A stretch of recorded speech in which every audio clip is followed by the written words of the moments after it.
Bismillahirrahmanirrahim. Dear students, I am your teacher Nabila, and today I will explain you chapter number 1 of biology, which is gaseous exchange.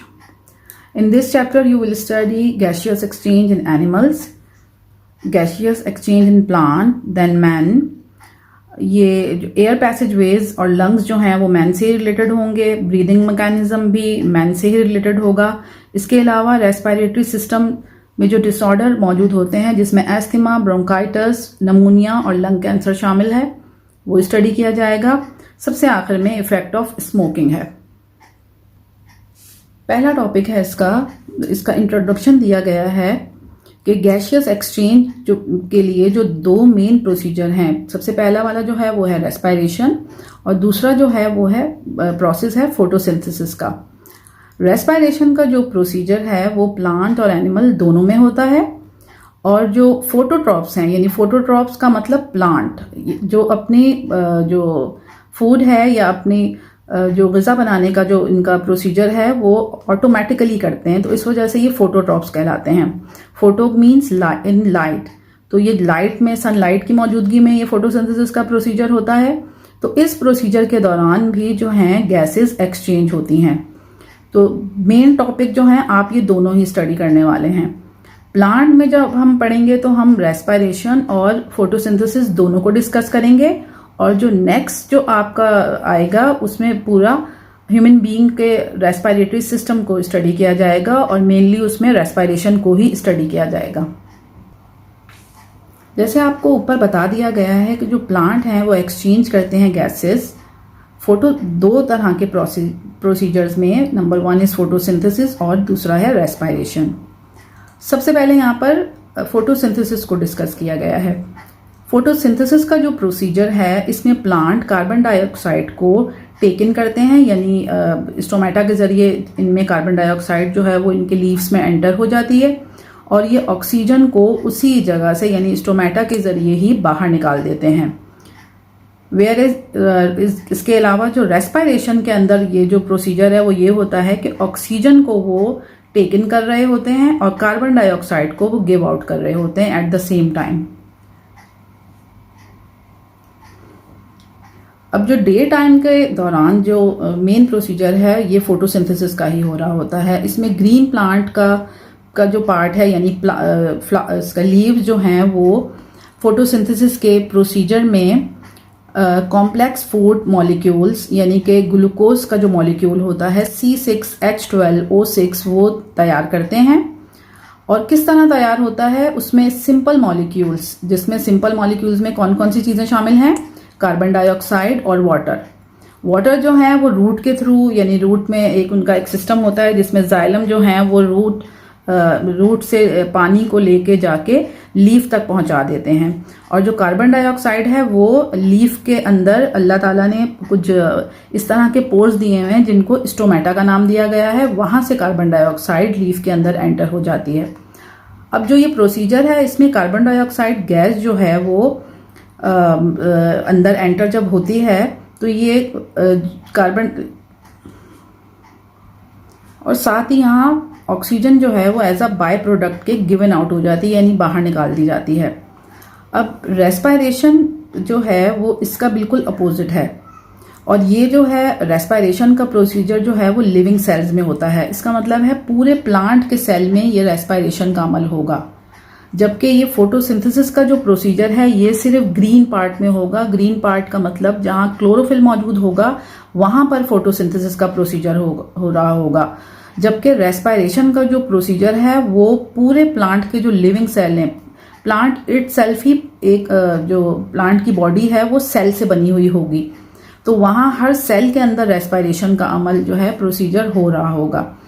अब respiration का जो procedure है उसमें mainly क्या हो रहा है, उसमें हम जो हैं वो जो फूड असल में जो मौजूद होती है उस बॉडी के अंदर उसको ऑक्सीडाइज किया जाता है, यानी कि वो ऑक्सीजन के साथ जो है वो कंबाइन होकर एनर्जी रिलीज करती है। यहाँ पे एक टर्म आई हुई है एरोबिक रेस्पिरेशन। रेस्पिरेशन की मेनली 2 टाइप्स होती हैं, एक है एरोबिक और सेकंड वन है एनएरोबिक। एरोबिक रेस्पिरेशन वो रेस्पिरेशन है जिसमें ऑक्सीजन का इस्तेमाल होता है, यानी कि वो ऑक्सीजन को इनहेल किया जाता है और कार्बन डाइऑक्साइड को एक्सहेल किया जाता है। एनएरोबिक रेस्पिरेशन वो रेस्पिरेशन है जो विदाउट ऑक्सीजन के हो रही है। अब यहाँ प्लांट में जो रेस्पिरेशन है वो है एरोबिक रेस्पिरेशन, और इस एरोबिक रेस्पिरेशन में जो प्लांट है वो ऑक्सीजन को जो है वो टेक इन कर रहा है। टेक इन मीन्स अंदर, उसके अंदर स्टोमेटा के थ्रू जो है अंदर एंटर हो रही है, और जो कार्बन डाइऑक्साइड है वो उसी जगह से स्टोमेटा के ही थ्रू वो बाहर पास आउट हो जाएगी। अब जब ये जो एक्सचेंज हो रहा है, जैसे कि मैंने आपको बताया है कि वो स्टोमेटा के जरिए ही होता है, और ये जो स्टोमेटा है वो लीव्स में मौजूद होते हैं। क्लियर? रूट और स्टेम जो हैं वो एक्सचेंज गैसेस करते हैं रेस्पिरेशन के लिए, यानी कि ये रेस्पिरेशन का जो प्रोसीजर है समझ लें आप, रूट और स्टेम और प्लांट की जो ब्रांचेस तकरीबन तमाम जगहों पर ही रेस्पिरेशन का प्रोसीजर हो रहा होता है। जबकि फोटोसिंथेसिस जो है वो मेनली ग्रीन पार्ट्स में होता है। मेनली ये लीव्स में ही होता है, लेकिन जो ग्रीन स्टेम्स वगैरह जो होते हैं, जैसे हर्ब्स वगैरह हैं, उनमें क्लोरोफिल अगर उनके स्टेम में मौजूद होगा तो वहां पर भी इसका प्रोसीजर हो सकता है।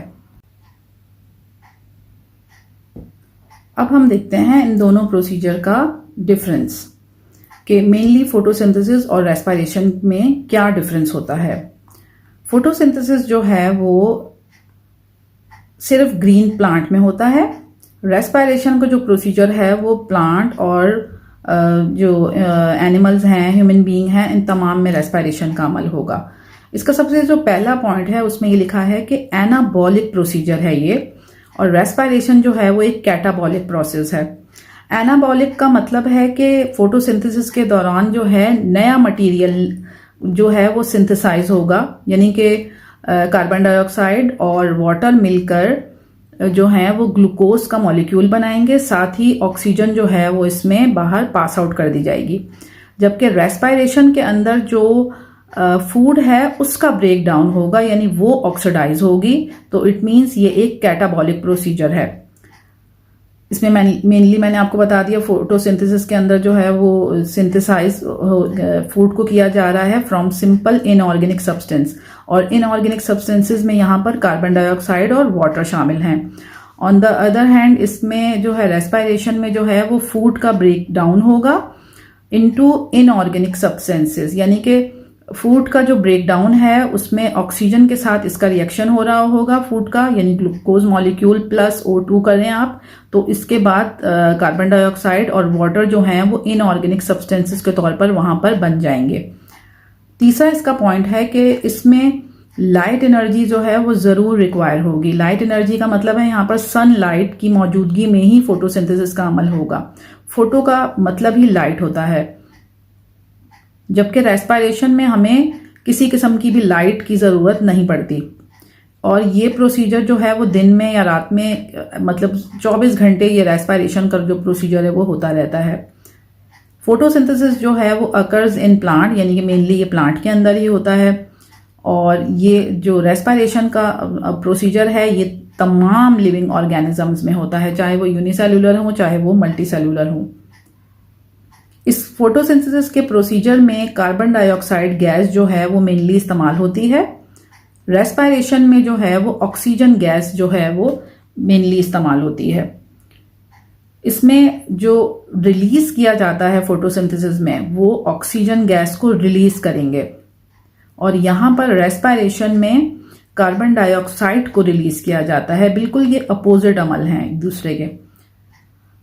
फोटोसिंथेसिस का जो प्रोसीजर है वो ड्यूरिंग डे टाइम होता है, और इसके लिए मेनली क्लोरोफिल रिक्वायर्ड है। क्लोरोफिल जो है वो एक पिगमेंट है जो कि लीफ के अंदर पाया जाता है, और इस प्रोसीजर के लिए जो रेस्पिरेशन है वो ऑल द टाइम, यानी 24 घंटे ये प्रोसीजर रेस्पिरेशन होता रहता है, चाहे एनिमल या ह्यूमन बीइंग सोए हुए होंगे, जब भी ये रेस्पिरेशन का प्रोसीजर जारी रहेगा, और इसमें क्लोरोफिल भी रिक्वायर्ड नहीं होता। नेक्स्ट टॉपिक है हमारा स्टोमेटा। इसको सिंगुलर, जो मेन इसका सिंगल होता है उसको स्टोमा कहते हैं। इसका मतलब है माउथ। अगर हम ह्यूमन बीइंग में देखें तो उसमें भी माउथ या नोज के जरिए, मेनली तो नोज के जरिए ही रेस्पिरेशन का प्रोसीजर किया जाता है या गैसेस का एक्सचेंज होता है। यहाँ पर ये काम जो है वो स्टोमेटा कर रहा है। These are the microscopic opening present in the epidermis of the leaf. अब सबसे जो ऊपर वाली लेयर है लीव्स की उसको एपिडर्मिस कहते हैं। उस लेयर में ये सैकड़ों की तादाद में स्टोमेटा मौजूद होते हैं। अब इन्हीं ओपनिंग के जरिए प्लांट जो हैं वो अब गैसेस को यानी ऑक्सीजन और कार्बन डाइऑक्साइड को एक्सचेंज करते हैं विद देयर इन्वायरमेंट, यानी अपने जो इनका इर्द गिर्द माहौल होता है या इन्वायरमेंट होता है उसमें ये एक्सचेंज करते हैं। हर स्टोमा जो है वो एक स्लिट लाइक ओपनिंग है, यानी एक खुला हुआ हिस्सा है जो कि फॉर्म होता है दो तरह के सेल से, जिसको हम गार्ड सेल कहते हैं। आपको ये डायग्राम नजर आ रही होगी, इसमें ये स्टोमा जो है वो ओपन कंडीशन में है और जो यहाँ पर जो स्टोमेटा दिया हुआ है या स्टोमा हम सिंगली इसको कह सकते हैं, ये क्लोज है। ठीक है, अब ये ओपनिंग और जो क्लोजिंग है इसकी टर्जिडिटी पे डिपेंड करती है। हम आगे इसको देखते हैं यहाँ पर। अब ये देखें, ये जो दो हैं वो तो गार्ड सेल मैंने आपको बता दिए। अब ये जो हैं स्टोमेटा, इसके अंदर क्लोरोफिल कंटेनिंग सेल होता है और इसका जो शेप है ये थिकर इनर है, यानी अंदरूनी तौर पर जो है ये थिक होता है, जबकि इसकी जो वॉल होती हैं वो इलास्टिक होती हैं और थिनर होती हैं, जो इसकी सेल वॉल्स होती हैं। जो स्टोमेटा की ओपनिंग और क्लोजिंग है वो डिपेंड कर रही है टर्जिडिटी ऑफ गार्ड सेल पे। अब गार्ड सेल की टर्जिडिटी कैसे बढ़ेगी, ये एक ऑन गोइंग प्रोसीजर है फोटोसिंथेसिस का, और इस दौरान जो है वो इसमें वाटर जो है वो रूट के थ्रू और जो मतलब मेनली जो इसका पार्ट होता है जाइलम के थ्रू जो है वो लीफ तक पहुंच रहा होता है। और ऑन द अदर हैंड एक और भी प्रोसीजर होता है, इसमें मेंशन नहीं किया गया, ट्रांसपायरेशन का। ट्रांसपायरेशन में जो एक्स्ट्रा वाटर होता है लीफ के अंदर वो वेपर्स की फॉर्म में बाहर निकलना शुरू हो जाता है। तो इस तमाम प्रोसीजर के लिए जो मेन रोल प्ले करते हैं वो स्टोमेटा ही करते हैं। तो अब यहाँ हो क्या रहा है कि डे टाइम में, चूंकि ये एक ऑनगोइंग प्रोसीजर है फोटोसिंथेसिस, तो इसमें जो सॉल्यूट्स हैं वो इसकी गार्ड सेल की टर्जिडिटी को इंक्रीज कर देते हैं, जिसकी वजह से जो स्टोमेटा हैं वो इजीली ओपन हो जाते हैं और जो कार्बन डाइऑक्साइड का जो मतलब एब्जॉर्ब करने का प्रोसीजर है और दूसरी तरफ उसी जगह से ऑक्सीजन का जो है वो गिवन आउट यानी बाहर निकालने का जो प्रोसीजर है वो बिगिन हो जाता है, यानी शुरू हो जाता है। यहाँ तक के मतलब जो ये क्योंकि फोटोसिंथेसिस रोशनी का एक प्रोसीजर है, यानी कि इसमें सनलाइट जो है वो मेन रोल प्ले कर रहा है, तो यानी शाम तक ये प्रोसीजर जो है, यानी जब तक डार्क नहीं हो जाता, अंधेरा नहीं हो जाता, जब तक ये प्रोसीजर जो है वो स्टार्ट रहता है। यहाँ इस डायग्राम में आपको लीफ का इंटरनल स्ट्रक्चर दिखाया गया है। लीफ का जो इंटरनल स्ट्रक्चर है इसमें यहाँ पर है ये अपर एपिडर्मिस और नीचे आ जाएगी इसकी लोअर एपिडर्मिस। ठीक है, ये क्योंकि काफ़ी लार्ज करके बताया गया है और बीच में से एक पोर्शन लिया गया है लीफ का। और यहाँ पर पैलिसिड सेल, क्लोरोफिल मौजूद है, स्पंजी मीजोफाइल है और इसके दरमियान आप देखें यहाँ पर कुछ एम्प्टी स्पेसेस हैं। तो यहाँ पर जो है वो ये वाटर और कार्बन डाइऑक्साइड इसी जगह से, यहाँ देखें स्टोमेटा भी दिए गए हैं, तो जो स्टोमा है सिंगली इसको कहेंगे, तो वो ऑक्सीजन जो है वो बाहर इसमें से गिवन आउट हो रही है, यानी बाहर निकल रही है, और यहाँ से कार्बन डाइऑक्साइड जो है वो लीफ के अंदर एंटर हो रही है। और जो फोटोसिंथेटिक प्रोडक्ट होंगी वो यहाँ पर इसकी जो है वो प्रिपरेशन हो रही है, और वाटर भी जो है वो रूट के थ्रू जो है वो लीफ तक पहुँचेगा, यानी रूट से पहले स्टेम में आएगा, फिर वो ब्रांचेस में जाएगा, फिर उसके साथ जो लीफ अटैच होगा उस तक ये पहुँच जाएगा। प्लांट में हमने जो अब तक गैसियस एक्सचेंज पढ़ा है उसको हम समराइज कर लेते हैं। आप देखें इसमें एक आया था वर्ड फोटोट्रॉप्स का। फोटोट्रॉप्स का मतलब है वो प्लांट या वो लिविंग ऑर्गेनिज्म जो कि अपनी फूड खुद तैयार करते हैं in the presence of light, यानी सनलाइट में, यानी फोटोसिंथेसिस के अमल के जरिए जो प्लांट अपनी फूड तैयार करेंगे वो फोटोट्रॉप्स कहलाएंगे। इक्वेटिक ऑर्गेनिज्म का वर्ड आया था पेज नंबर 2 पर। उसमें इक्वेटिक का मतलब है जो वाटर एनिमल है, यानी पानी के अंदर रहने वाले एनिमल। टेरेस्ट्रियल एनिमल का मतलब है जो लैंड पर रहते हैं एनिमल, उनके बारे में बात हुई है। एरोबिक रेस्पिरेशन है, तो ये मैंने आपको बता दिया था कि ये दो तरह की रेस्पिरेशन होती है, एक एनाएरोबिक और एक एरोबिक। एनाबॉलिक प्रोसीजर आया था, इसके अंदर सिंथेसिस होगा न्यू मटेरियल का यानी फूड का ही, और कैटाबॉलिक प्रोसीजर का मतलब है ब्रेक डाउन होना किसी भी न्यू मटेरियल का, यानी कि यहाँ पर फूड का ही होगा। इनऑर्गेनिक सब्सटेंसेस में इसमें बार बार दोनों पेजेस पे जिक्र आया, इसका मतलब है कार्बन डाइऑक्साइड और वाटर, और जो ग्लूकोज बनेगा इसमें वो है एक ऑर्गेनिक मॉलिक्यूल। अब यहाँ पर मैंने फोटोसिंथेसिस की जो इक्वेशन है वो आपको यहाँ पर आपकी बुक में मेंशन नहीं की गई, मैं आपको बता रही हूँ कि फोटोसिंथेसिस के प्रोसीजर में ये कार्बन डाइऑक्साइड प्लस वाटर जो है वो सनलाइट की मौजूदगी में, और ये प्रोसीजर सारा का सारा हो रहा है लीफ में। इसमें क्लोरोफिल क्योंकि मौजूद होता है तो ये दोनों जो हैं रिएक्टेंट यानी कि ये इनऑर्गेनिक सब्सटेंसेस आपस में कंबाइन होते हैं तो ये एक ऑर्गेनिक मॉलिक्यूल बनाते हैं जिसको हम ग्लूकोज कहते हैं। C6H12O6 इसका फॉर्मूला है, और साथ ही यहाँ पर ऑक्सीजन जो है वो बाहर गिवन आउट हो जाएगी, यानी कि ये बाहर पास आउट हो जाएगी।